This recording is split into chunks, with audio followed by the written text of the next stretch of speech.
What's up, everyone? Good morning and welcome to Shaw Locals Bears Insider Podcast. I am Kyle Nabors along with Sean Hammond, and it's been now about 18 hours since the Bears lost to the Packers at Soldier Field. And Sean, pretty much from the minute that game ended, I couldn't wait for this morning to get on and unpack everything that happened yesterday. We were talking before we went live here that I have no worries about topics to talk about today, that it'll be pretty quickly through this hour. A lot to unpack yesterday, man. Yeah, you know what? If this team was in better shape with the record, I think that's a game that Bears fans would be really upset about. Obviously, you blew a sizable lead against your rival, the Green Bay Packers, but given where everything is right now, given the record, given the flashes that Justin Fields continues to show every single time he's on the field, I think there's a little bit better feeling than you would necessarily expect after this game. Yeah, I mean, you look at the overall context of where the Bears are right now. I mean, there's no getting around the fact that this is still a bad roster. And I took a little flack on Twitter yesterday because at some point during the game, when things were going well, I talked about how having an elite quarterback really covers up for roster deficiencies. And then, the Bears lose the game, and those two interceptions at the end, people are like, oh, you still think he's elite? And we're going to get into those two interceptions and stuff. But yes, I still think Justin Fields is elite, and maybe I shouldn't say like he's clearly not a finished product yet, but like there is no way you can watch the way things have progressed throughout this season with Justin Fields and see the development of his usage of his legs, the deep balls yesterday, his decision making. You're starting to see the anticipation. We're going to get into it, as I said, on the interceptions. Like that first interception was not his fault. Like he actually anticipated the throw, like you want to see for him. Like everything is pointing to the direction of Justin Fields being an elite quarterback that can change the outlook of a franchise quickly. Yeah, he's. I will say that he's not there, as you kind of pointed out there, but he's on the right track. I mean, he's doing the things that you want to see. He's taking ownership of this team. He's a leader. He's clearly knows what he's doing in this offense. And you look at that throw to Cole Kmet earlier. It might have been in the third quarter. I can't remember exactly where. He stepped up into the pocket and looked like he was going to run, and then he just pulled up and tossed a little pass out to his outlet. I mean, that shows you how well he knows where his targets are supposed to be on these plays. He knew that Cole Kmet was there, and he was wide open. And he made a really good play there. While he could have run, probably maybe would have picked up a first down running the ball, but he decided to throw it, and it worked out. And I agree that the first interception was not his fault. Equanimeous St. Brown needs to come back to the ball sooner. That was clear. And he was a little bit slow in getting turned around and facing the football. And Jair Alexander just saw what was developing and jumped right in front of it. And the second one, was a bad interception. But given the situation and where you're at in the game, I don't necessarily. That's why I say, if you look at that play in a vacuum, sure, it's a bad play. But if you look at that play with a minute on the clock and you're down by 9 points, take a shot there, whatever. See, and that's that you hit both points beautifully there. Justin Fields, even it was. I don't want to say startling because I don't think he was doing it to toss Equanimeous St. Brown under the bus. But like Fields said in the post game, like I believe it was, yeah, you want your receiver to work back to the ball. And it was really clear. Anyone watching the game, I thought the broadcast did a really good job. I know you guys up in the press box didn't hear it at the time. I on the rewatch though, I do also agree that they did a great job explaining that. Yeah, so I'm at home watching the game yesterday and on social media at the same time, so I could see the reaction from the Bears press box, like the press corps. At first was like, the reaction of, oh, that's Justin Fields can't make that throw. But like I think anyone watching at home, and like I said, the broadcast did a good job. Even if they hadn't, like you could see on the replay, and I think anyone in the press box, once they saw the replay, like you could see Equanimous St. Brown was slow getting out of that break to begin with. I think he was a bit late even getting into his break. That allowed Jair Alexander to work back to the ball and cut underneath it. Justin Fields made the right read there. That ball was delivered on time.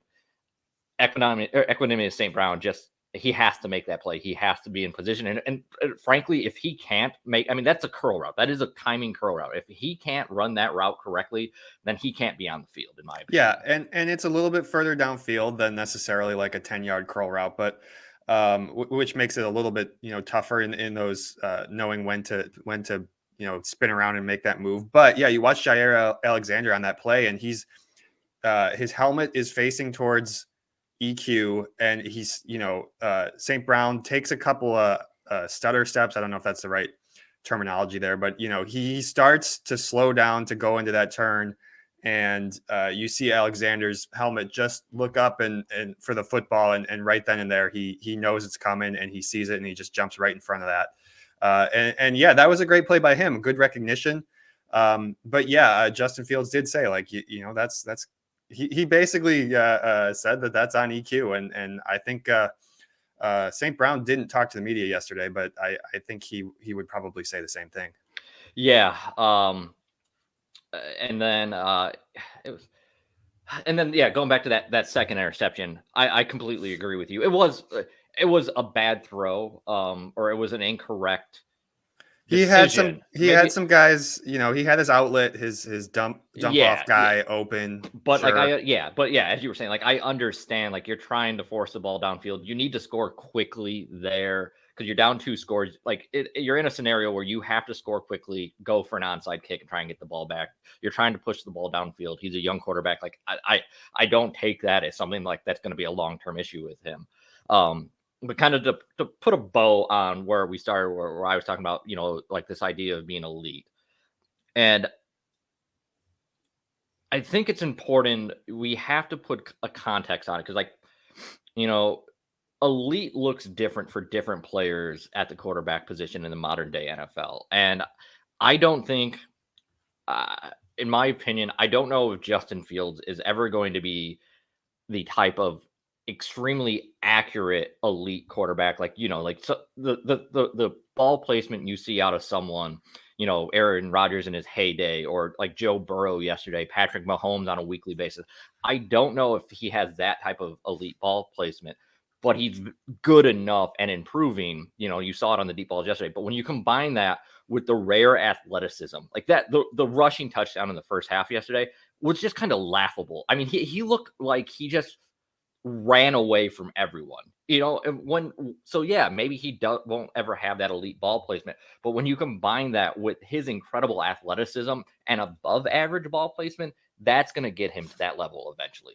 And you look at what they're asking him to do, and he threw a season high 254 passing yards on just 20 completions. And, the 20 completions was also a season high for him. And they're not asking him to throw the ball all that much, but when he's doing it, I mean, he's getting chunk plays, and it was really nice to see some of those deep balls finally connect yesterday. I know he's had a few throughout the season, but it was really looking good and consistent there with both St. Brown and the one to N'Keal Harry.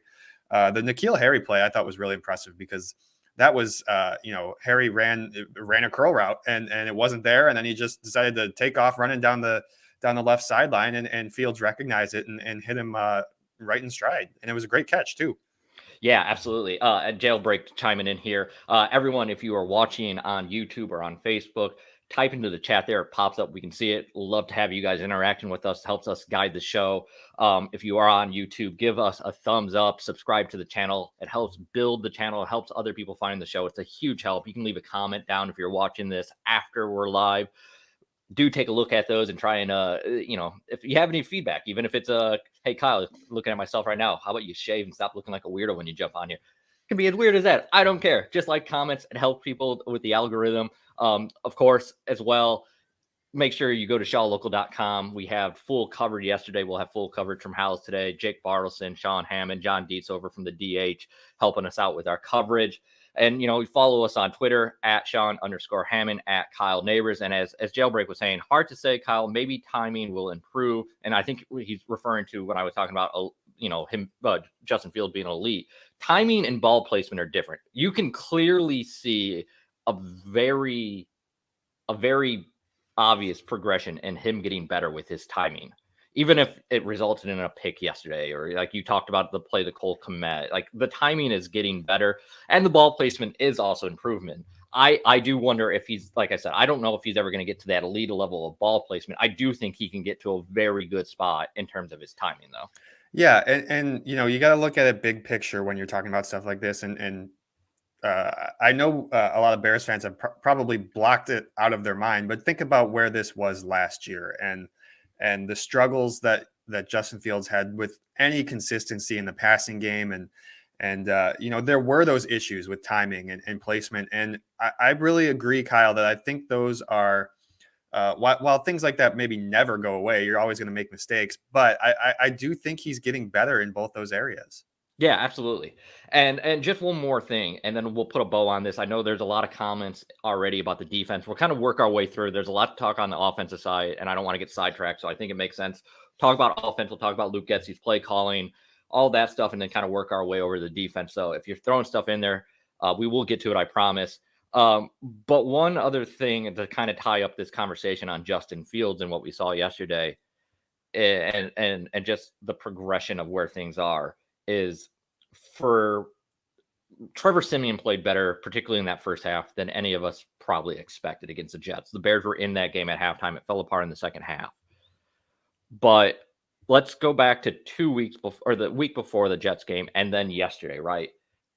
You just watching that game, the difference with Justin Fields, everything else, actually, you were even without another guy in Darnell Mooney. You had Alex Leatherwood, who had not played before really in an extended period of time, getting a lot of snaps yesterday. Compared, I'm saying, like, you had all these moving pieces, and you could visually see the difference in the Bears offense from yesterday, from the week before to the Jets. And that is another sign. Same cast, and let's not kid ourselves. It is a not a very good supporting staff around Justin Fields right now, or cast around Justin Fields. And you could see a noticeable difference. And that's just, to me, another sign that Justin Fields is making this team better. Yeah, I was impressed by the game from some of his targets. He was peppering the ball around to Cole Kmet, to Chase Claypool, to St. Brown, to Harry. And sure, some of those guys made mistakes at times, but when you look at the level of talent that he has around him, and the guys that they've brought in, the guys they've lost, particularly in Mooney, and it's for what they have, they're making the most of it in that passing game, and you saw that yesterday. I mean, I really did think that those guys had a good game. Obviously the interception was the biggest mistake and the most notable one, but you'd like to see them move the ball around to different guys, and I really did think that was one of their, regardless, whether the passing yards were there or not, which they were. I thought that was one of the best games that Justin has had all season throwing the football. Yeah, I mean, overall, a really good day for Justin Fields. And so, Gary, as we kind of start to pivot here, I'll throw this up here, or see if I can find it. Yeah, start with Rick and kind of going through the comments already. Chase Claypool had his best game Sunday. How he was not injured, I have no clue. Obviously, I thought Chase Claypool, it almost had to be his best game when you lost Darnell Mooney. Like, if Chase Claypool was absent from the field yesterday, I would have been really concerned about him moving forward. And then the point about the injury, I when he went down, with the way when you were watching that on replay, the way his leg got caught under him, his reaction to it, I thought the worst immediately. I don't know about you. I think everyone did. Especially, it was hard to see what exactly happened live, but when they show that replay, it looked pretty gnarly. And I think everyone was concerned that was potentially going to be a big time injury. And He was working on that for a while. He was in and out of the medical tent. He was doing some sprinting and some cutting on the sideline, and then went back into the medical tent, and then came out and did it again. And it was good that he was able to get back in there and play. I guess this is just one of those where it looked a lot worse than it was. Hopefully there's no damage in that knee, and he can be back following the bye with the extra week off, and things can move forward for him in this offense. Mike Johnson checking in. I have a question for you, Mike, for a little more clarity on this, because I think this is an important topic to get into, because we're going to get into Luke Getsy play call and everything here. Mike said, what is the strategy for running gadget plays early in the first quarter? Even when they work, they don't seem to contribute to the game plan. Can you be a little more specific when you're talking about gadget plays? What exactly are you talking about? Like jet sweep, screen I'm plays? guessing he's talking about they ran Wildcat at least twice, and there was the other play where they did a sweep to St. Brown, and he looked like he was gonna throw a pass, but it was that one in particular. I think the Packers just bottled it up well, and the target wasn't there. At which point, EQ just tucked the ball and ran for maybe a yard or whatever. I don't know if the Wildcat thing was just a factor of Justin Fields being banged up. I think so. That's my best guess. Yeah, that wasn't. Those were probably a couple instances where if Justin Fields is completely healthy, those are designed runs for him. And in an instance like that, those become where it's like, all right, we still want to try and get one of our best playmakers in space. We don't want to expose Justin Fields, so let's put David Montgomery back there in essentially a shotgun type situation to give him some space. And that's fine, but David Montgomery and Justin Fields are such different runners. I don't know that you can do the same type. And obviously you're maybe not trying to do the exact same type of thing, but I don't know. Heck, man, David Montgomery's touchdown was really impressive. That was like one of his best runs of the year. I mean, that's the type of runner he is, where he's seeking out contact and trying to push his way through it. And Justin obviously isn't doing that. No. And so, yeah, Mike followed up. I'm sorry. Last week they ran a flea flicker early too. He said Wildcat and reverses. So yeah, we hit the Wildcat. The reverses. That's got to be a part of a modern day offense. The Bears are going to use a lot of motion. And you see that. Look around the NFL, the best offenses are using a lot of motion. They're using a lot of jet sweeps. They're trying to get their playmakers in space. They're trying to it's a way to get the ball out quickly. It's not just jet sweep. You'll see the inside motion where, it's a little shovel pass, stuff like that. Like, you're trying to build on that. And I get when it doesn't work that it looks really bad. I mean, we saw that under the Matt Nagy area. I know someone in the comments had already kind of mentioned that, and I get it. Like, there's been a few instances, more than a few instances this year where like the Bears have run something like that. I'm like, well, that seems kind of reminiscent of the Matt Nagy era. But I that's more to me personnel and trying to get this installed. If it continues to be an issue next year, when I expect this roster is going to look dramatically different and improved, if they still are having trouble executing those type of plays, then I think, Mike, you should have a lot of concern. Right now, I think it's a combination of install, learning it, and just not enough talent on the field. Yeah, and 9 out of 10 times you're probably not going to have a huge gain on those types of plays, but you're really looking to set yourself up. The defense gets to see one thing earlier in the game, and then you do something a little bit different on a similar look later in the game, and you're looking for that 1 out of 10 times where it really breaks off. And we kind of saw that with the Packers on that Christian Watson touchdown near the end of the game. That was a sweep where he took the ball and completely fooled the Bears defense and wound up with a 46-yard touchdown, something like that. Yeah, 46-yard. Yeah. I mean, yeah, he was in perfect position, perfect execution on that play. And so, Mike, one more thing, and we'll kind of put a wrap on this particular conversation. Mike Johnson with following up with I thought the idea is to establish a pattern and then misdirect. And so I'm going to use an example actually from state high school football, but play calling like this kind of works at the same level no matter what. And this really kind of stood out to me in a recent experience. So you go back to the Class 5A high school title game, right? Nazareth was running a spread offense against Peoria. and they ran this play near the goal line where it was a motion play. They had two guys in the slot on the right side of the formation, and wide receiver lined out far to the right. He motioned in before the snap, right? They snapped the ball, and essentially those two guys in the slot, it was a pick play, right? The wide receiver motions in, and then he runs back out behind the pick. You throw it over to the right corner of the end zone, easy touchdown, right? So my question was, I turned to a coach that I know really well behind me in the press box, and I said, well, how do you beat that if you're Peoria, right? Like, so he talked about, well, on the first one, the defensive backs have to switch.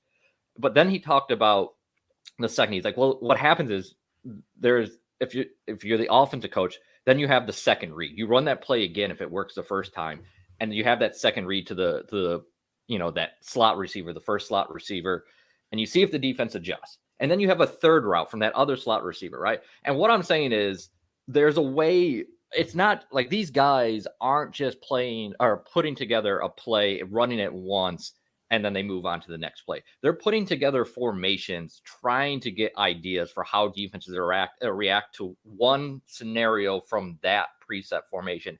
And then they're going to give you a different look out of that same formation. And that's kind of where the Bears are in that building process. And it can look ugly at times. And this is what it comes down to again. If it continues to look ugly next year, really go right at Luke Getsy. I don't blame you for it. But I think you have to have some context for where the Bears are at in this rebuild.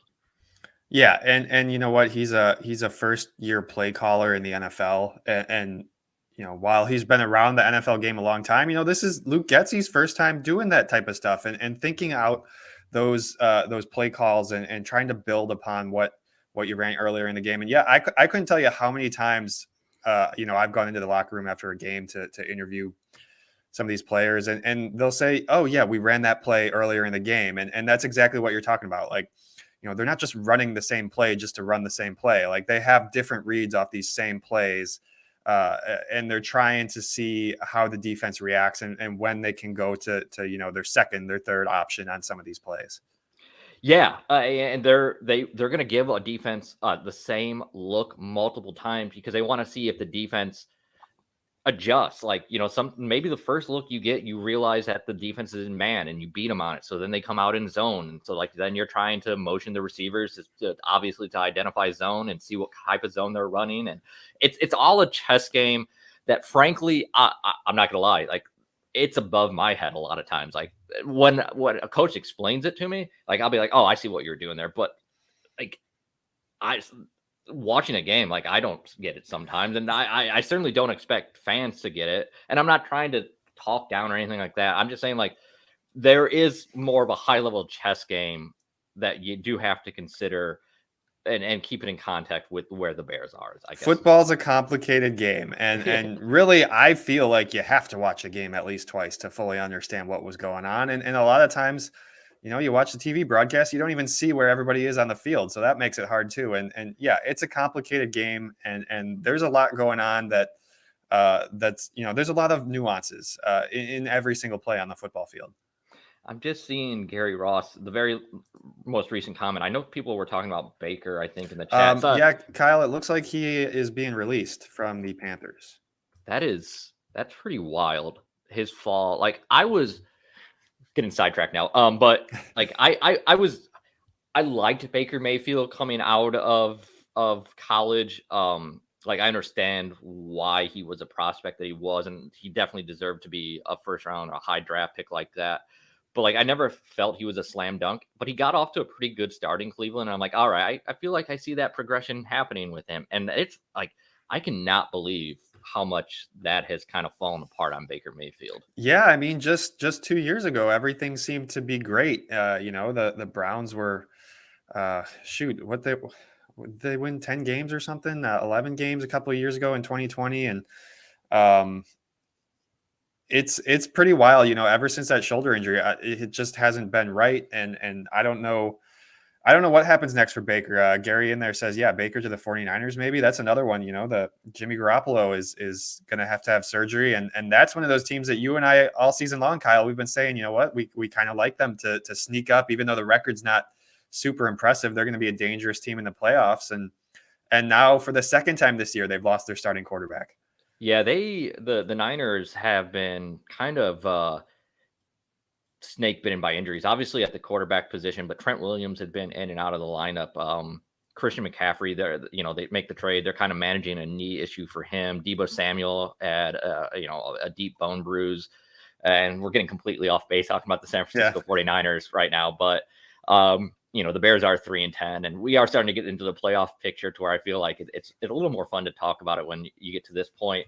I want to go back though and try and get us back over to Luke Getsy because there's a lot to talk about. And I'll throw this comment up from a regular here, Gary Ross. Gary, thanks for joining us again this morning, man. Really appreciate it. Luke Getsy might have taken himself out of head coach for next year with the play calling recently. So I guess on the first part there, I never thought Luke Getsy was going to be a head coach candidate after this season. Even and we can talk about we're definitely going to talk about it. I've been very impressed overall with Luke Getsy, but he was there are clear signs that we're about to get into that he still has a lot to learn. And so the fact that it's clear he has things that he needs to improve upon, that this is his first year doing it. And yeah, it's great to see the improvement with Justin Fields. I felt it was very, very thin that NFL teams would be coming and knocking on the door for Luke Getsy after this year. Yeah, well, he interviewed for that Broncos job last year, and obviously they hired his former boss in Nathaniel Hackett, and who might be looking for his a new job. may be on the way out pretty soon here. But I think the knock was that Luke Getsy hadn't called plays at the NFL level. He was an offensive coordinator for Mississippi State a couple years back, and I don't know that he was necessarily calling the plays for Joe Moorhead either. I think that may have been the head coach that one season in Mississippi State. So you're looking at a guy who doesn't have a whole lot of experience doing that aspect of the job. And it's hard to hire an offensive-minded head coach who's never called plays. I think taking this job, leaving the Packers and coming here to Chicago was all about getting that experience as a play caller. And certainly he's getting that, but it's not there. And Gary followed up with, he interviewed, as you said, he interviewed last year for head coach job before he became an OC. And now I get there's a reason he did it, and there's a reason he was not a hot name, and we felt good when the Bears landed him. But I don't think there's been anything with the way this season has gone, even with the way Justin Fields has progressed. I don't think it's enough that it's really, he might, I guess what I would say, he might get interviews again. I shouldn't go that He probably will get interviews. Yeah, but I don't think about how many people these teams interview. Yeah, and maybe someone will take the chance. I think it would be a mistake for an NFL team to hire Luke Getsy right now. I think that would be a bad hire no matter what. I think in a couple of years, maybe even after next year, you have a large enough sample size that I'd feel more confident. I'd change my answer. Now, that being said, NFL teams are pretty dumb sometimes. I mean, I'm sorry, the Denver Broncos, we think of them as a good organization because they fell into Peyton Manning, right? The Denver Broncos have essentially been a train wreck for the most part. Outside of that, they've made bad decisions. They've spent bad money on aging players. They've made poor choices when it comes to coaching hiring. Could they fire Nathaniel Hackett and be like, yeah, Luke Getsy's our guy? Like a scenario like that, a team making a dumb mistake. But what I'm saying is I think it would be a mistake to hire Luke Getsy right now. I'm not going to go that far, Kyle. I'll say this, having spent a little bit of time around Getsy and gotten to interview him and interact with him, even when he's not talking at the podium, I think this guy is absolutely going to be a head coach. And I really don't think he's that far away. I think I don't think he's going to be with the Bears for more than a couple of seasons at most. Yeah, I would not. Yeah. I would not be surprised at all if he's gone after next year. And to be fair, I wouldn't. Like I said, I wouldn't be surprised if he was gone after this year. It very much. I'm just saying that I think it would be a mistake, and I do generally think teams are getting better with their hiring practices because it's becoming less of an art, and they're able to use analytics a little bit more. So like I said, it very well could happen, but I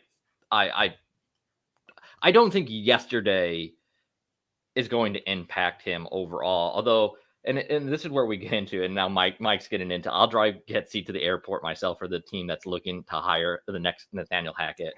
Mike be good friend, and he was texting yesterday. Even at the beginning, I'll go back up here and find this comment. And he's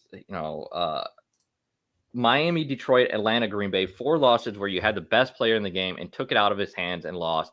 Those are all 100% on the coaching staff. And Luke Getsy absolutely deserves criticism at different times in different scenarios over the course of the season, and including yesterday. He has been too conservative at times. Definitely yesterday in the second half was a prime example.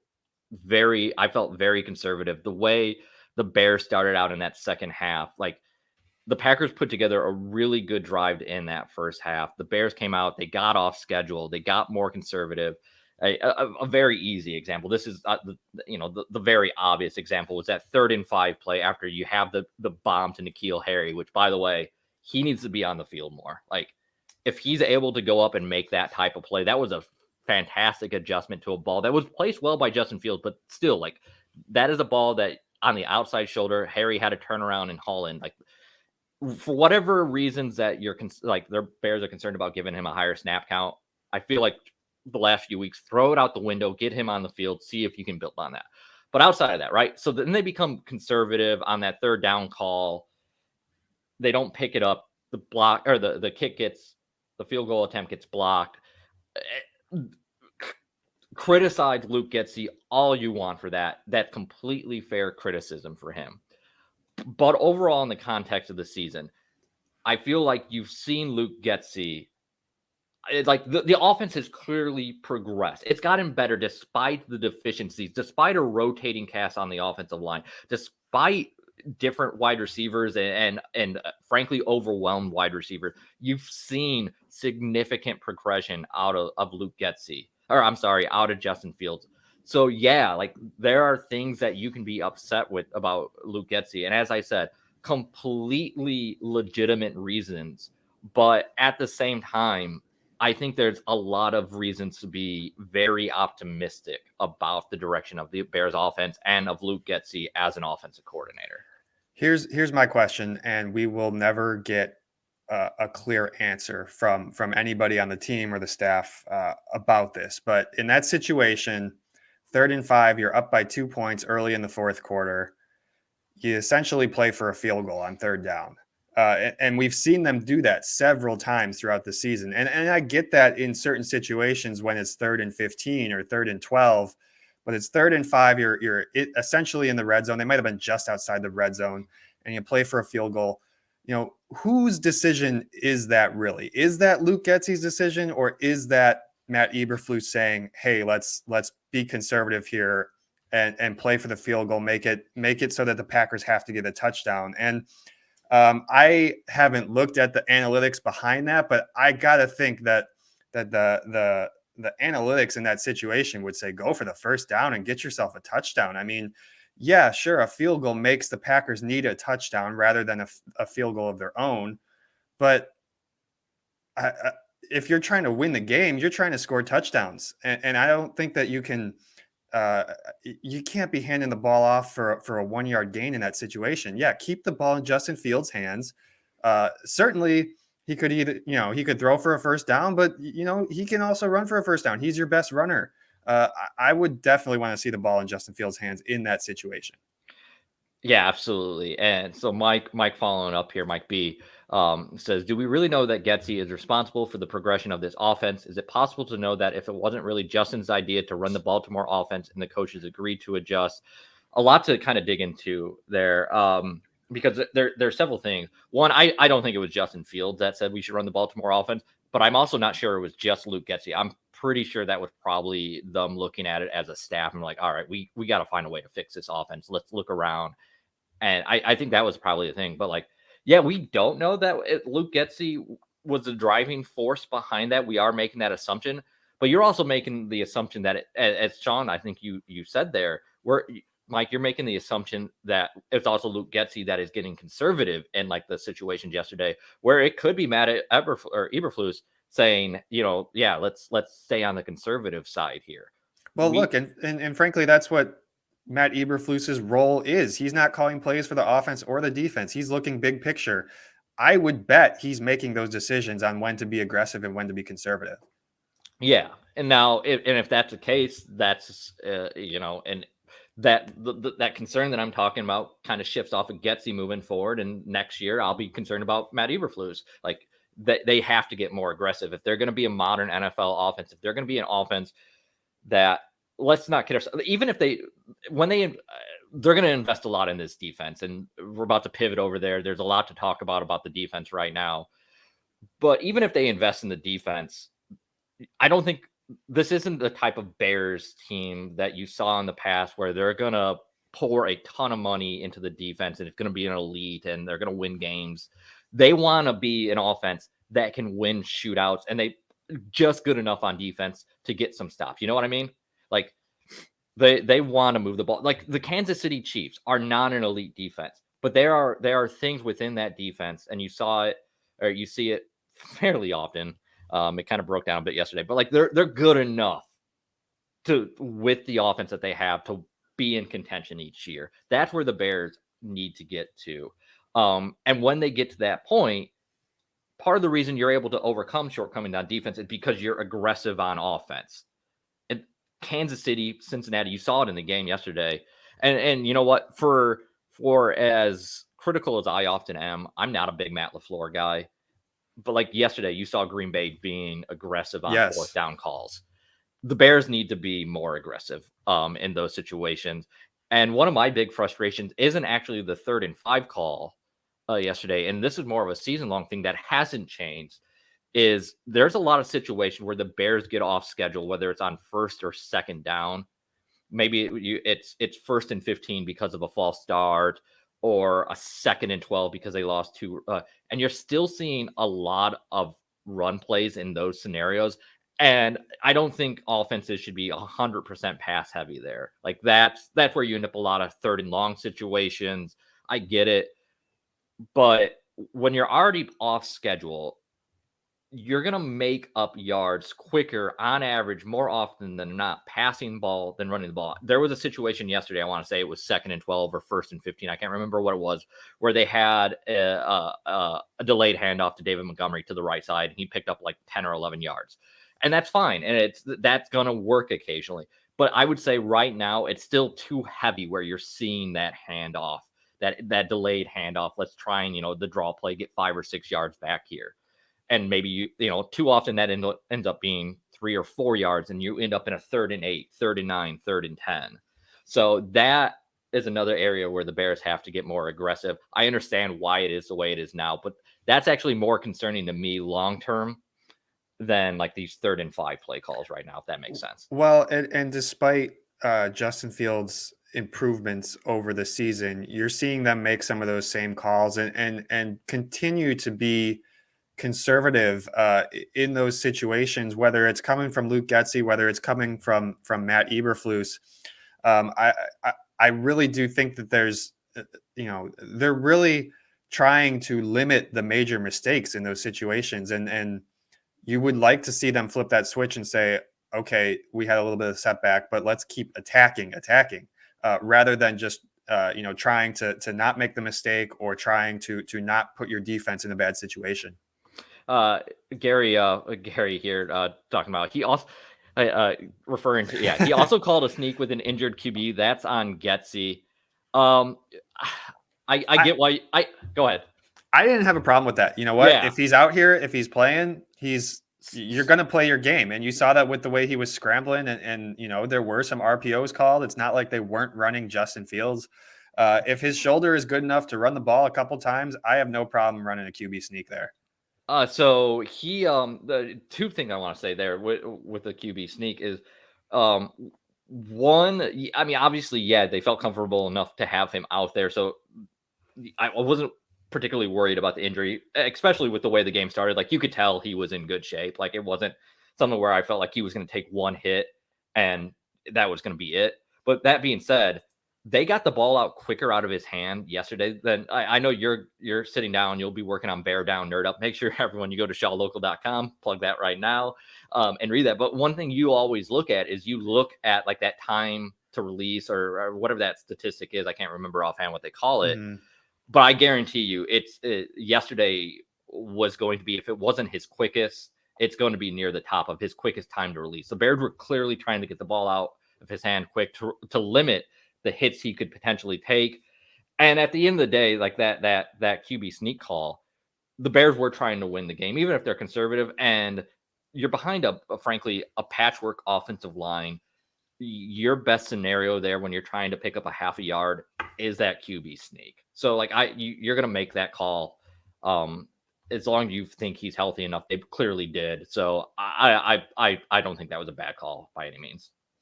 Gary came back in and said, "Why not use Komet on the sneak?" That's Which is something they've done, and yeah, yeah, that's a fair point. Like although I also feel like at that point, if you use Komet on the sneak, we'd be having the conversation right now if it didn't work. Why don't you just give the ball to Justin Fields or David Montgomery? So, you know, yeah. I don't have a problem with that play call. Sticking with Getsy here, and then we're already at 40 minutes. I knew this was going to fly by. There's so much to unpack from this game. Got to get over the defense, but Mike B, one more time. Do we really know that Getsy is responsible for the progression of the? I'm sorry, that's the one I put up. This was absolutely. He followed up when I was talking about. Eberflus being involved. Absolutely a team effort regardless. And yes, if it's Eberflus' call to only run off that big pass, then you can fire him today because that's awful. Mike, I think Mike being hyperbolic there. But I will say this, like, and kind of going back and put a cap on it. If it remains conservative like that next year, I think that's understandable to become more and more agitated, even if the Bears have success, because you want to see the efficiency. You want to see the Bears run like a modern day efficient team.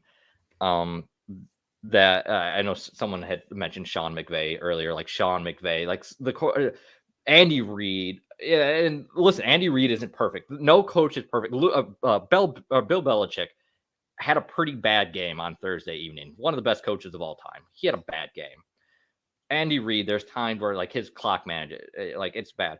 But like there's certain levels. But what I'm saying, what I'm getting at here is I'm okay. Like Matt Eberflus isn't ever going to be a perfect head coach. There's going to be times where we're annoyed with decision making.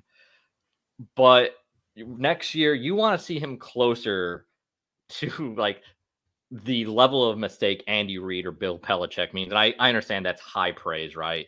But I'm talking about the frequency of the mistake. What you don't want to see is him being Mike McCarthy, because Mike McCarthy finds ways to lose his team games on a consistent basis, whether that's in Green Bay, whether that's now with the Dallas Cowboys.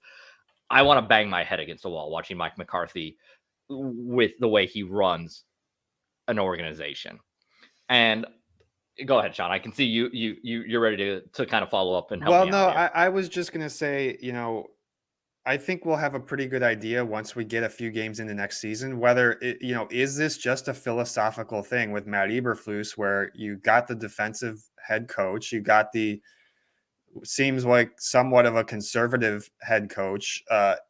When you get Justin Fields more weapons, when you have a whole another offseason of work with this offense, if they're making some of these same decisions, then I would start to be concerned. Yeah, that's where I'm at, and I think that's where I don't want to tell people how to feel, but I really do feel like that is how you view it right now, with where they are as a team, as an organization. I think there's enough that you should feel confident, and if you have questions, I think those are going to be answered one way or another pretty quickly next season. And another thing to throw into that equation is will Justin Fields speak up more potentially next year when he's worked with these guys a lot longer, when he has a couple more seasons under his belt? Could he say, no, I think we should throw the ball here, or whatever the case may be? Because I really don't think he's doing much of that. Every time we've asked him about play calls, about are they passing enough, are they running enough, blah, blah, blah, he's always said, I just get the call from the coaches and I run what they say. And, the MVP type quarterbacks in this league are part of that conversation a lot of the times. Yeah, I mean, sometimes too much so. I mean, Yeah. you see it in Green Bay over the last couple of years. Like, there is some obvious friction with the way the Green Bay Packers run their offense between Matt LaFleur and Aaron Rodgers. I mean, it's spilled over visibly on the sideline several times with Rodgers openly kind of questioning the decision making. I believe it happened. I can't remember what it was. I think there was at least one scenario yesterday where Rodgers had a look over at the sideline where you knew he was pretty irritated with what was occurring with the play calling. Now you don't want that, but yeah, You don't want a Cliff Kingsbury, Kyler Murray situation oh where he's god, clearly that was just so obviously going to end up that way. yeah. But anyway, But I think Matt Eberflus, Luke Getsy, and the whole staff is much more willing to work together. Where if Justin Fields ever did say something, they would totally take into account what he's saying. yeah, absolutely. Gary here is. I want to start here over the last 15 minutes or so. Get over to the defense. This is a special teams thing, but I know this could end up being a storyline over the next several weeks if this continues. Is Cairo Santos healthy? Gary asked. Not injury report healthy, but really healthy. He's been struggling lately and taking off kickoffs. Hamstring maybe or quad injury that he's hiding. Sean, any thoughts there? Yeah, I don't really, if he's hiding something, he's hiding it, and certainly we don't know. But I'm inclined to believe that he is healthy. Obviously the blocked one wasn't really his fault, or the tipped one, whatever you want to call it. But yeah, that extra point, uh, you know, he's missed too many extra points this season, and part of the that's not always on the kicker. There's three guys involved in that with the snap and the hold, and it's interesting talking to these guys. They really look at that as sort of a team effort. Um, you know, it's not all on the kicker, but I'd have to ask them what went wrong on that particular extra point, because clearly something was off, and it seemed like yesterday was not one of his better days. You know what? That's a great point, though. We should ask Richard Hightower, the special teams coordinator, about that switch on the kickoffs. Why isn't Cairo taking the kickoffs anymore? Because I think that's something that's kind of been overlooked. Yeah, that was a nice point there from Gary. And see, there's a good reason to do the show, just because sometimes Yeah. you guys give us not just story topics but ideas to ask coaches. But Gary, you talked about the blocked one not being on Cairo. I do think it was at least partially on him, as Gary said. It was a low kick. And then Mike B said even the field goal Santos have made looked real bad. Yeah, there was one. I think the one he made in make it 19-10. It kind of hooked through. It was Yeah. kind of a duck. I guess the best way what I'd say is, if anyone that's watching this, who's ever golfed, I think a good way to say it is, like, even if you're a competent golfer, you don't even have to be an elite golfer. If you're a competent golfer, like, and when you're swinging the club well, like, you find that arm slot and like it just feels smoothly. But like, sometimes, like, when you're swinging a club, like, you're working in your back swing, you're like, something's just a little off, and like maybe you're still hitting the ball, like, you might have a miss hit, but it's still getting down range and stuff. I think that's kind of what you're seeing with Santos. Like, something just feels like the timing, something is a bit off, but like, I don't think like that should be concerned long term. Like, Cairo Santos has a long enough career, and he's struggled at other times. We've written Hmm. stories over the years about him going through tough stretches, but that's common with kickers. You look at Robbie Gould, who's now, it's been almost a decade since Robbie Gould left the Bears, but at the time, people wanted Robbie Gould re-signed, but he had also been kind of in a slump at the end of his Bears career. He was going through, and people were asking, like, is he not elite anymore? Like, Mason Crosby still on the Packers. Mason Crosby a couple of years ago had a bad case of the yips, and people, Packers fans were really angry, and it's just, I guess I wouldn't read too much into it. Things get weird with kickers at times. I expect Cairo Santos to figure it out. Every kicker goes through weird stretches, and if you talk to kickers, they're well aware that that's going to happen to them at some point in their career. And yeah, Cairo already went through that, for a while there. He didn't know if he was going to get another shot in the NFL, and it's pretty miraculous that he's had the success that he has over the last couple of years with the Bears. And yeah, I mean, I think they're going to stick with that. They're certainly not going to give up on Cairo anytime soon. We'll see over the offseason maybe, but I don't expect them to make any changes there. So Jailbreak said, and I'm not sure if I said that or if he. When did anyone think Cairo had a strong leg? He's Cairo Santos. I don't know if I don't think anyone's under the illusion that he is, a strong kicker. He's not Justin Tucker where he's pounding it through from 55 yards out. I think even he might say, I feel like he said like he feels most comfortable from 48 yards and in. You have him because he's incredibly accurate. He's not the biggest leg. I will say there's been a couple times the Bears, or I remember last year, I want to say, where he had that long field goal streak snapped. It was like a 56-yard attempt, and I was like, "Well, don't do that." Like there was no chance of Cairo Santos made. And I want to say at Pittsburgh. Yeah, and there was and then even 2 weeks ago, I want to say it was the game in Atlanta in a dome. He tried a 54-yarder, and I was like, it's just putting Cairo Santos in that situation. And I understand like you get to point where like maybe that's still your best scenario, but like he's not making that kick. Like 19 out of 20 times that he doesn't have enough leg on it. No, he's here because he's, like you said, Kyle, he's incredibly accurate between 40 and 50 yards and further in closer from that. He's not the guy who's going to be making those big long kicks 50 plus with a ton of consistency. We're going to go over the defense. One last thing, because Gary would do the Bears consider a kicker in round 7 next year? Gary, this is my philosophy. If a general manager drafts a kicker, that general manager should be fired on the spot. You should not draft kickers in the NFL. There are enough guys floating around that you can find someone competent. There are much more valuable positions. Even a 7th rounder, I understand. It is much more advantageous to take a flyer on pretty much any position and just hope the lottery ticket pays off than drafting a kicker. Like there's enough guys that you don't need to do that. Do you feel the same way, Kyle, about a punter? Yes. Do not. So you want Trenton Gill out of here? You said no way. What are you taking a punter for in the 7th round? I mean, it is a little bit more difficult to find punters than kickers. They don't tend to teams don't cycle through punters as quickly because that is a little more specialized, I guess. Like when you can find someone that is working to the scheme that you want to run in terms of the way the style of punting. It's more nuanced, I guess. So I'll give you a little more leeway there. If you're really excited about a punter, I still think it's kind of dumb, but I'll give you a little more. Kickers, though, no, I'm not having it. I will just point out too, because people were asking, if they can move on from him next year. He's got one more year on his contract, but Cairo Santos, that is. But they can easily get out of that one if they so choose. Yeah. I'm sorry. I'm looking at the comments now and getting distracted. I didn't expect a little punter kicker talk here in terms of like, should you be? We're touching everything today. Yeah, this is not where Mike Johnson here. One more thing. I've not been overly impressed with Gill. I think he's been fine. Yeah, he's fine. Am I overly impressed? No, I guess not. He's fine. Yeah. Okay. So let's get over the defense. There's a lot of things to talk about here. I think we're going to end up spending probably closer to an hour 10, Sean, today.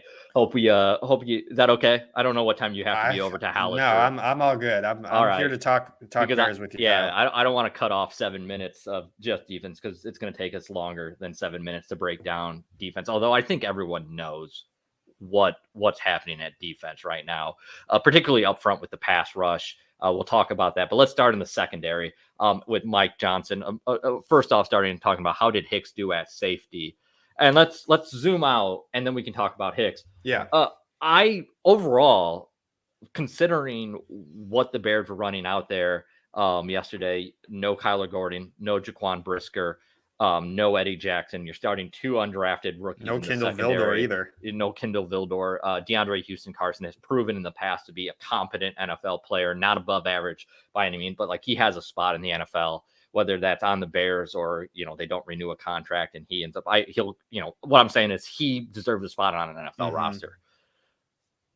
They played better than I think anyone, and definitely myself, expected yesterday. And there were issues at times, but they performed pretty well, including Hicks. Yeah, no, they all did. I think we were I don't know how you can watch that game and not be impressed with what those young guys were doing back there. Jalen Johnson, Jalen Jones. I'm going to do that a million times between those two guys. I know. Jalen Jones, Elijah Hicks, Josh Blackwell was playing in there as the nickel. Yeah, I mean, it's like those there's a couple of plays down in the red zone, that fourth down stop that they got, and there was another third down stop right before the touchdown. Those were just you saw Aaron Rodgers, running around the pocket trying to find somebody open because nobody was open. And those guys were playing great coverage down there. And that's a situation where it'd be really nice if you could have a defensive line that could do anything up there to create some pressure. Yeah. Before we get into the front seven, and pivot over there, good segue. And I'm sorry to have to kind of no, that's okay. That was an unintentional segue. Yeah, that's just where my mind went. So, talking about how we feel about Hicks, I would say while I was pleasantly surprised with the way the secondary performed, those guys performed. Obviously, it's a small sample size, and there wasn't anything that made me go, oh, maybe they found someone there that could be a starter moving forward. Like maybe you're like, all right, I feel better about the depth of our roster. Like maybe you're saying, well, maybe we don't need to spend another 5th or 6th round draft pick on a safety. Maybe we're feeling better enough there. And I think that's where I'm at. There wasn't anything that stood out, like I said, overly impressive, but I think you should feel more confident in the depth in your roster. I agree that, Eddie Jackson and Jaquan Brisker are going to be your starters next year at safety. And it's good that you're getting Elijah Hicks in there to get some reps on that defense because he's mostly just been a special teams player up until this point before those injuries back there at safety. And if he can be a solid backup, if he can be another DeAndre Houston Carson, a guy who can play special teams and be a solid backup at that spot, I mean, that's a great find for where you found him in the draft. Yeah, absolutely. All right, so let's go ahead and pivot over to talk about the front seven. Before we do, I've got to get a read in here before I forget and thank the sponsor, Marengo Guns. Always buying, always paying top dollar for your guns, ammo, and military items. Come see the expert at Marengo Guns. Open 9 a.m. to 7 p.m. 7 days a week. We thank Marengo Gun for jumping on as a sponsor for Shaw Local Bears Insider Podcast with us this season. Now, yeah, let's get into the defensive line. And it's good that we're ending with the defense because honestly, when you look at the long-term picture of the Bears, everything that's occurred is really what's occurring on the offensive side. Outside of a couple of things, Jack Sanborn, we're definitely getting into that. Jack Sanborn is showing a lot, but I know in the chat already people talking about here jailbreak. We're going to talk D-line. Will it be 4 new starters next season? Not good. Yeah, so it's harder to talk about the defense because I feel like there's clear needs and it's very obvious where they're going to spend money this offseason.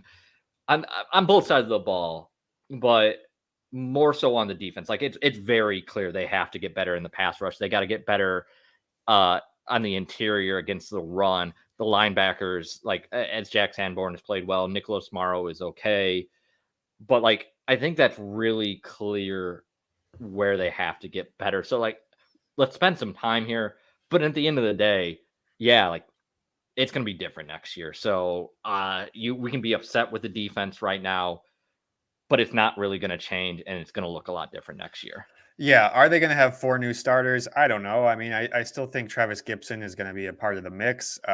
You do have another year on Justin Jones' contract if you want to keep him, but you don't want those 2 guys to be the stars of your defensive line for another year. Yeah. So Rick Gonzalez saying Justin Jones, only D lineman I would keep. Yeah. Justin Jones, I think he's back. You mentioned Travis Gibson. Travis Gibson's going to be around. I think what you've seen this year compared to last year is Travis Gibson can't be a guy that really is creating his own pressure. He's a good rotational pass rusher when you have other guys in there. He's young. You continue development. Travis Gibson's definitely going to be back. Same thing with a guy like Dominic Robinson. Young. He's going to continue to be a guy that you develop. So when you talk about 4 new starters, maybe, I guess, it could be, but there are certainly pieces that are going to be back that could still develop, but it's clear that they need more frontline ammo no matter what. Well, that's You mentioned, Travis Gibson had a nice year last year when he didn't have to be the number one star as an edge rusher. And so, you know, he could still be a starter next year, but if you can bring somebody in opposite him who is a stud, whether that's in the draft, whether that's through free agency, if you can get somebody on that other side, that might make life a little bit easier on Travis Gibson, and he still may wind up being a starter at that spot. But yeah, I agree. I mean, I think Dominique Robinson needs more time, and he's probably going to be a guy coming off the bench in an ideal world. You don't really want him starting at this point. Armand Watts has been fine in the on the interior, but again, you're probably going to want to bring in another defensive tackle too. What's Armand Watts was he claimed off waivers, right? Yeah, he was one of those waiver guys right before the season. Yeah, and I'm pretty sure he's on a 1-year deal. And if I'm incorrect there, I apologize. I don't have it in front of me. But if that's the case, like someone talked about, I know someone said you'd like to see him back or is a keeper. I think Armand Watts would be a guy like on another short-term cheap contract you would bring back for depth. But like if someone is willing to pay him, like give him a multi-year contract, I don't think the Bears would do that. But I do think that's enough. Like you could certainly bring him back as a depth piece. I want to quickly, I don't want to spend a lot of time or get into free agent talk, but I saw this the other day and seeing this name, and I realize now that Gary is actually referring to probably Julian Davenport. Davenport is never healthy and not good, I believe, right? It's probably Julian Davenport. If I'm wrong there, maybe someone was talking about Marcus Davenport, which is what I want to say. Oh, no, there, Mike B. signed. Yeah, Mike B. right above it. Signed Javon Hargrave and Marcus Davenport. I was looking through stuff the other day about free agency and trying to look at guys. I really like Marcus Davenport coming out of college. He got up to a really good start with the Saints. Kind of regressed a little bit there, but I also think the Saints are going through an issue with not enough pass rush on their defense. Davenport, just really quickly, I guess, was a name you're going to hear me say a lot once we get to the offseason.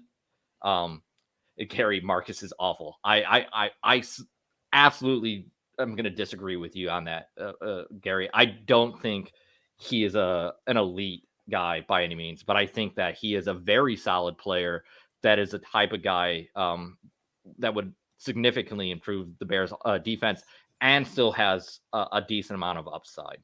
So, it's the Bears still, have a lot of needs. They have a lot of money, but I don't know if you want to throw a ton of money at a single position. I'm going to be interested in, they're going to be able to make a couple big splash signings, but would you rather them spend, let's say, at the end of the day, you're looking at that pass rushing defensive end, a guy like Marcus Davenport, or spending, I say, okay, you can either have an elite left tackle, we can go spend on a big time left tackle, or an elite left tackle and sign Marcus Davenport, or kind of a middling left tackle and an elite pass rusher.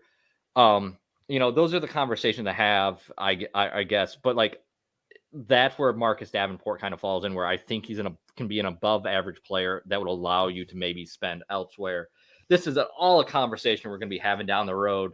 I understand, but us talking about it made me. I like Marcus Davenport, and the Bears have a lot of flexibility going into this offseason, and there's going to be a lot of fun looking at the way it develops, I guess. Yeah, and they can afford to take a couple of shots at some of these positions. You can sign an edge rusher and still draft an edge rusher, and address these things in multiple ways, and sort of throw darts at the board and hope one of them sticks. But I do think if they are going to spend big on any type of free agent, I really do think it's going to be at that edge rusher spot. That's clearly their biggest need when you look at this team. Now, I do remember last offseason, Kyle, when we were saying they're going to spend big money at wide receiver. They have to. And it didn't happen. But yeah, the team was in a very different place. Yeah, and they were in a different place. It was pretty clear that they weren't going to spend money. But I think it is it's a bad assumption to just assume that they're going to go wild this offseason. Clearly Justin Fields progressed. They're going to try and compete next year. They're going to add significant pieces, but I don't know if that means they're going to go completely crazy in free agency. I don't know if they're that not means going to like spend all the available money. Yeah. So like they are going to take. I assume they're going to take some kind of a measured approach. They're going to take a couple shots. The rest will be kind of measured. So and quickly, Gary, I said left tackle. He says there's no elite left tackle in free agency. I was just throwing out the first position that honestly popped into my head, man. Right I'll tackle be could honest be. too. I have to study the free agent class Yeah, like more. I haven't really gotten in that I say, a Gary, ton. I've Gary, a regular enough. You are way ahead of me. I can tell in terms of the draft and free agency. I just between all of the in-season football stuff across college, NFL, and high school that we do, like I can't really look at that stuff until I get to the end of the season. So I apologize when it comes to like trying to give you insight there. I'm not the best when it comes to that. But like overall, I can still have an idea where they need to spend and an idea of how they're going to spend. So yeah, if it's right tackle, that's better. They need tackles, whether it's left or right. So that's not, and then you have your left tackle in Braxton Jones, possibly. Like Yeah, I'd say maybe. Well, I mean, Braxton Jones has definitely played better than we expected, but I don't know if you want to rely on that, particularly when we do talk about like the money to spend and the draft class. Like, if there's an elite left tackle that you like, I don't think Braxton Jones performing better than we expected should preclude you from taking a stab at an elite left tackle. At the same time, I would be fine with it if they went into next year with him as their left Yeah, tackle. Especially if they address the right side and they bring somebody in, a solid right tackle on that other side. I would feel good about that. and at the end of the day, and this is the best reason, in the title card, it said, if you looked at it where it said upset or optimistic, it's not just Justin Field. You talk about the Braxton Jones and an offensive line that is not good, has been patchwork. We've seen a lot of changes, but like you've seen Braxton Jones develop into at least serviceable. You've gotten more out of Tevin Jenkins that I feel like we've ever expected. Um, you know, I think Riley Reef, if they decided to bring him back, has shown you enough that you could feel comfortable there. What you've seen out of some of the young guys in the secondary, you have at least addressed some concerns where you have enough draft pick, you have enough money that if you do your job and you hit on what you need to hit on this offseason, you have flexibility in how to approach it and you have the resources to do it. So I don't think you should go into this offseason with a set idea of they need, an elite pass rusher, an elite wide receiver, or maybe you say they need a number one wide receiver. They need a slot receiver. They need, they have the flexibility that they really can say, we're going to be drafting the best positions available for the most part. And particularly when it comes to the draft, we'll get into it more and more, but like, there's a high chance, I would say, even looking at it now, like if they end up at number 2, like trading down would make all the sense in the world because team looking for quarterbacks, having the quarterback in place makes this rebuild and this offseason so much easier and so much more fun as a Bears fan going into it. And you can still even do that, not just 2, but 3 or 4 potentially, depending on what shakes out with the how many quarterbacks wind up in that high area and which teams have those picks, et cetera, all that good stuff. But yeah, I mean, Kyle, another thing to think about too is looking at this from Ryan Pohl's perspective. He has a lot of resources, but I also still don't think he's gonna, he's not gonna make the signings that could potentially hurt them in the future, even though they have all this cap space. Even though you might want them to try to do everything they can to win next year with Justin Fields, he's going to take this same approach this same measured approach that he's sort of taken the whole way. But you're right. He set himself up for this offseason. All those moves last year were to get yourself into this position. And now the quarterback seems like he's trending in the right direction. And that aspect of this plan seems to be heading the right way. Gary, with there are no wide receivers to spend money on. There's always wide receivers to spend money on, but yeah, I mean, sometimes they're bad and you overpay. There's no good ones. Yeah, and teams overpay. This last offseason obviously was was a pretty good free agent class. Guys got re-signed or traded that we thought might get the free agency. And I want to hit on that because I think that's an important thing here, talking about the trade market. But yeah, like guys could get overpaid, and I understand it's a weaker class than last year. You saw with Christian Kirk, which actually it's ended up panning out. Like when Christian Kirk got that money, I was like, what are the Jacksonville Jaguars doing? Like that's too much. And it's worked out. Like I expect that to happen again this year. There's going to be kind of that fringe guy that someone convinces themselves to pay. It could be the Bears. I don't know. Like I don't think the Bears are that. Like Ryan Poles hasn't given me the impression that he's going to be dumb about the way he spends his money. I would definitely be concerned if they overpaid for a bad wide receiver. But what I wanted to get back to was the trade market. Now I know we talk about the importance of keeping your draft picks, but when talking about a weak wide receiver class, what we've seen more and more now in the NFL over the last few years are those young wide receivers that are nearing the end of that first contract that want to get paid top level money.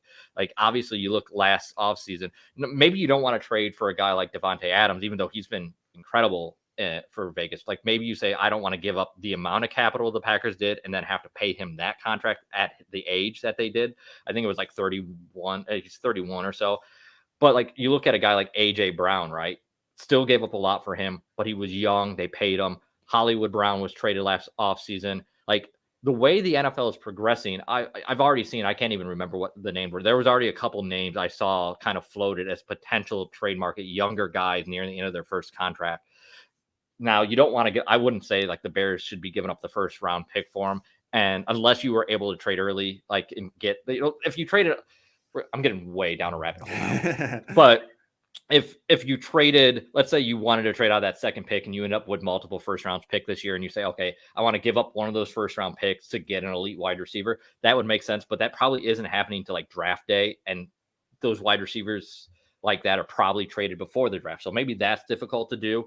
But like if you could get one of those high upside receivers, another guy that I forgot about, like Tyreek Hill with that trade last year, if someone becomes available like that, and maybe you don't have to give up that first rounder, but you can get them for a second rounder, or maybe it's your first rounder next year. Like, again, because of the position you put yourself in, the flexibility going into this offseason is good. And that is another route where if it is a weak wide receiver class in the draft, in free agency, you have that added possibility with the way the NFL is operating and because of your flexibility.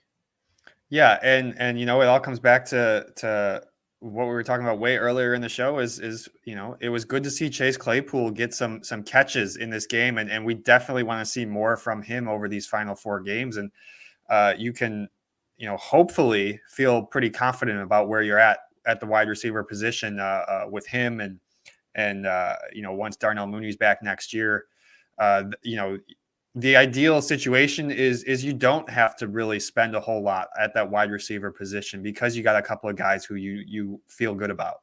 Mike throws 3. Oh, Mike's just now rattling off names here, Mike B. And these are all names that are realistic, and particularly if any of these teams go into a rebuild. The first 2 here, I don't expect to be in rebuilds, but they're also teams, both franchises right now, where the front offices are operating very well, where they're looking ahead at how they structure their money. So I wouldn't select Brandon Ayuk, T. Higgins, 2 guys, obviously really good players. T. Higgins more so, but I really like Ayuk. I think on a different roster with the way that San Francisco runs their offense, it's not that he's limited. They just don't have to use him in the way. Like I think there's more upside there, right? T. Higgins, like those are guys like Ayuk, like they obviously they've given money to Jimmy that they like to get off the books, like Trent Williams. Like there's a lot of money tied up there where they could say like, hey, if we could get a second rounder or a first rounder for Brandon Ayuk and not have to pay him, that's a potential. T. Higgins, same thing. Like you got guys like Jamar Chase there. I do think T. Higgins is a guy. I think they'll keep T. Higgins, Mike. But I understand what you're trying to say. Mike Pittman, a younger guy where Indy could be going into an extended rebuild here. And then one more, Mike said Gabe Davis. Yeah, you got Stephon Diggs on the roster there. You're going to, Josh Allen, big time money. There are young guys that could be available in trade that have upside. So there are routes to take. And really, I like this for the first time. Bears fans should really feel happy. I don't know. Like they're 3-10. I understand the frustrations with the play calling, and you'd like to see them win one of it. The frustrations are real, but like I think Bears fans should feel really happy over the last month of this season with the flexibility, the way these things have progressed. Yeah, I mean, basically, you have nothing to lose here. You can watch Justin Fields over these last 4 games and feel good about the future. And they've lost enough games where they're probably going to have a pretty good draft pick no matter what. I don't know that that's necessarily going to be number 2, but they also got some tough matchups here with the Eagles and the Bills coming up. I don't think anybody expects them to win those games. And yeah, you're looking like you're going to have a really good draft pick, and hopefully we keep seeing Justin Fields do what he's done over the last couple of months. So I want to end on Jack Sanborn. So we're going to go back to that before we get out of here. We're at about an hour and 15 minutes, but Mike Johnson throwing this in here while we're talking about we need a Wes Welker possession type. I agree. I don't know if Wes Welker is one of the best slot receivers we've ever seen, and I feel like it's actually people like him and Julian Edelman because of the offense they ran in with Tom Brady. I think people underestimate like how good those guys were in that role. Maybe they weren't the best, the most athletic guys, but they knew how to play that position. But a couple of names that I would throw out as comps to what you could see for the Bears and the offense that really like we talked about the Bears being a copycat this year of the Baltimore Ravens offense, but I think long term they're going to look more and more like what the Buffalo Bills have built. Like Justin Fields is more of a comp, or Josh Allen is more of a comp to Justin Fields than Lamar Jackson is in terms like Justin Fields has a higher ceiling as a passer than I feel Lamar Jackson has. Maybe not as high as Josh Allen, but more similar player. And I want to say that because the way you've seen Buffalo operate their offense over the last couple of years, first it was Cole Beasley, who was very good in that role. And now this year, they tried to bring in, the last couple of years, they brought in Emmanuel Sanders, who was pretty washed up. They brought in someone else in the slot. At the beginning of this year, I can't remember who it was. A veteran slot used to play for the Jets. I want to say I can't remember the guy's name. It's really killing me right now. Jamison Crowder. Yeah, that's who it was. And both of those guys, Emmanuel Sanders and Jamison Crowder, like those are the type of players I'm talking about in their prime in the slot role. But the other guy I was going to get to was Isaiah McKenzie. Has taken over that role for the Buffalo Bills this year. When you talk about a Wes Welker, they don't have to have an elite slot guy, but they need their Isaiah McKenzie. They need their Cole Beasley, their Jamison Crowder, that reliable guy that is able to work the field from the slot position, that's reliable, that can be your intermediate target on when you're looking at like 3rd and 5, 3rd and 6, 3rd and 4, where you need to get the ball out quick, a guy out of the slot that can beat his defender and get there. That's what they need at that position. Yeah, look what Adam Thielen has been for Kirk Cousins for so many years. And you look at the Chiefs and you could say that Travis Kelce, while a different position, is sort of that same thing. And maybe you want Cole Kmet to be that. I think yesterday was one of Cole Kmet's best games in the passing game, particularly. Caught a bunch of balls and that's what you want.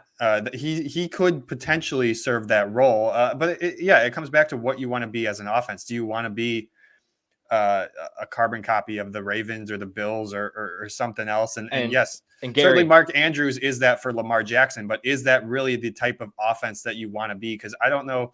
You bring up those comparisons and say that Justin is a little bit more like Josh Allen. I think a big reason is because of that offense that they're running in Baltimore. And I don't know that they've necessarily done everything they can to play into Lamar Jackson's skill set. Well, so like I said, I firmly do believe that Lamar Jackson is not as good as a passer as Justin Fields. And I think that there is a bit of a cap. Now, that doesn't mean that he's not Lamar Jackson is an elite NFL quarterback. He can certainly win you a Super Bowl. That's not what I'm getting at. It's just a bit of a different style than what I think Justin Fields is as a player. I think there's a higher ceiling in the pass game. And maybe another good comp was as Gary chiming in here with Bears should look like the Eagles. That's a good one too. So again, like I think Justin Fields is a better passer or has a higher ceiling than Jalen Hurts. Jalen Hurts deep balls has improved an incredible amount.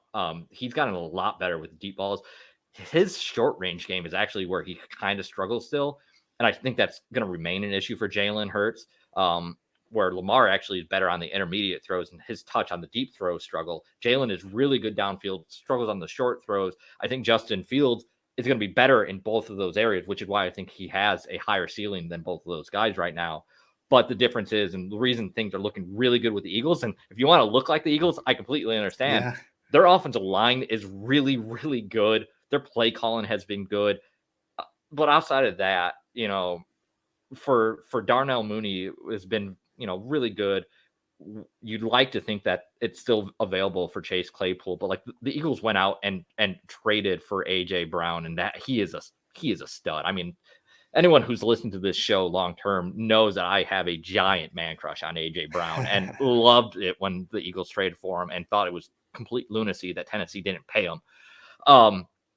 But they had that. Devonta Smith was a high first round draft pick that has blossomed.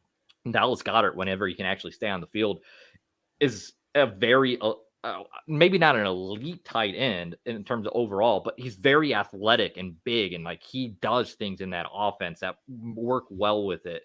So yeah, I mean, it would be great to look like the Eagles. And you hope with the resources the Bears have, they can make those type of moves to get to that point and that type of development.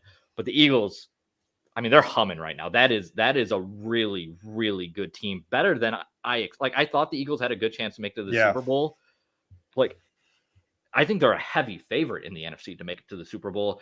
And I think that the Eagles, I think they're as good as any team in the NFL. And going into the season, I thought probably the best 4 or 5 teams actually resided in the AFC. I think the Eagles are squarely in that conversation. Oh, they're absolutely in that conversation. And it starts at the line of scrimmage. I mean, that offensive line is really talented. That's not just a thing that they patched up this offseason. They've been building that thing for several years to get to this point. And certainly the Bears have started that process, but you want to keep much like you're saying with wide receiver. You can't have enough good wide receivers. You can't have enough good linemen. Just keep adding talent and keep finding guys who can stick long term. All right. Well, let's wrap it up with Jack Sanborn. Thank you, everyone who's joined. This has been awesome. I absolutely already smashed. Tons of comments today. For smashing the record for our longest live stream. People are going to look at the podcast when I upload it this afternoon and see like 90 minutes and be like, "What the hell happened?" You know what? Hey, we're going on a bye week too, Kyle. So yeah, give the people some extra. Yeah, that is true. We are going to take some time off over the next week or so. We'll come back the Friday at the end of the Bears are on bye. We won't be on this Friday or that Monday. We'll come back, take some time off after the Bears are back at Hallis Hall, preview that game against the Eagles. Thank you everyone who's joined us today. But as I said, I want to finish off with Jack Sanborn because there's an example of finding a diamond in the rough and again, being able to add flexibility. I'm not saying Jack Sanborn is going to be this elite middle linebacker that is the next great guy in Bears history, but he is certainly showing you enough to feel comfortable where you can say, we're going to give him a chance at middle linebacker next year and spend those resources elsewhere. I was really impressed with him once again yesterday. Yeah, I mean, you're starting to pile up games now where he's looked really good. He just hits the, I've said it. I don't know. There's a bunch of different ways you can verbalize it, but I've said he has really great instincts. It's just the way that he sees those angles and those holes and gets through traffic to get to the ball carrier is just so impressive for a guy who's a rookie and a guy who we didn't really know what to expect from when he first started getting on the field. Yeah. And, and there could be limitations that NFL teams start to exploit more. You do worry because he is getting by because he has those incredible instincts that you're talking about. He's excelling. Now, as an NFL wear and tear goes on, and it doesn't even have to be, 5 or 6 years down the line. It could be a couple of years, like when he starts to get dinged up that first time. If he plays a full, let's say he starts week 1 last year, and by week 10, he's starting to get dinged up and he's not able, even a slight drop in speed when you don't already when you're already like at best average speed, it might cause the fact like then those instincts aren't enough to overcome it. Like he honestly, like as of now, it feels like it's kind of razor thin, but he's passing and he's excelling to where like you give him that chance to continue to improve. He's already exceeded expectations, and you got to kind of play it out. And it's a large enough sample size now. We've seen it happen enough consistently that I feel pretty confident that it's not a flash in a pan. He's an NFL player. Now it's finding out where the ceiling is. Yeah, absolutely. I think you hit the nail right on the head. I mean, he's going to be a part of your plan next year.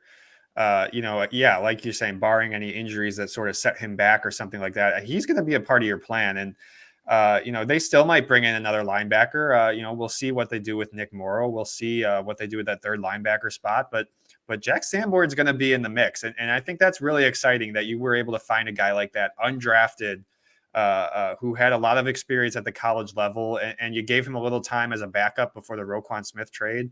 And now you're seeing what he can do, and it's impressive. Yeah, yeah, it's gonna be fun over the next month to watch him again. Like, just we're here at an hour and a half.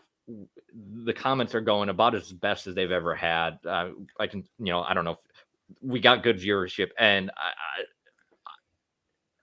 and it's funny because we're now into December, and I've been doing this long enough. When the Bears are bad, including last year, we can see like web traffic like crater essentially. Like people lose interest. You get into the holidays, the team is bad, but it's a good sign. Like people, I think, understand and where this team is and see the sign because it's December and people are still excited to talk Bears football. And I can even say personally, like the football season is a grind for us. Like it's particularly on my end, like all we do at all the different levels of football. When we get to December, like there are times when the Bears are bad. I'm like, I don't want to talk about this awful team.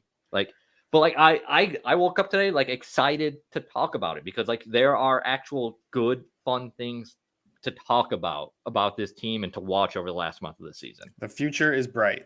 Yeah, it's Gary saying, "You get me through work." I love to hear that. Yeah, it's great. It's awesome, man. It's because yeah, we are going to take some time off. Got to get some.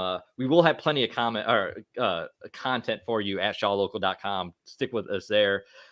Sean is taking some time off later this week, but filing some stuff before he leaves. We'll have fresh content every day over at shawlocal.com. And then, yeah, I'm burning off some of my final vacation days that I got to get rid of before the end of the year next Monday through the beginning of the week. But yeah, we'll come back when the Bears start on practice. We'll be with you on Friday morning, kind of recharge, ready to talk, get ready for that Bears-Eagles game.